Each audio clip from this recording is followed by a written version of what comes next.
Paano gawing zero following ang ating mga pinapalo? Katulad nito mga guys. Kung gusto ninyong malaman, panoorin ninyo ang video ito. Ayan guys, dito na tayo sa aking cellphone. Ituturo ko kung paano gawing zero following ang ating mga pinapalo. Pindutin ang maliit na bilog na may 3 dot sa ibabaw. Pindutin ang settings icon.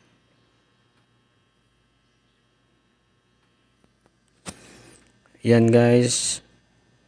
Scroll down. Hanapin ang followers and public content. Pindutin ang followers and public content.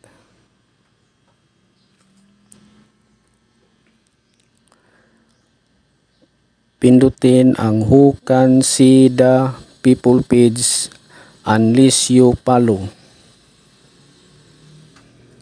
Ayan mga guys, nakapublic siya mga guys.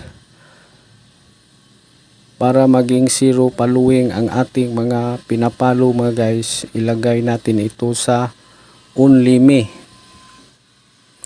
Pindutin ang only me.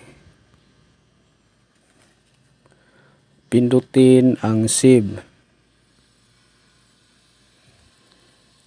Ayan guys, ganyan lang kadali gawing zero following ang ating mga pinapalo.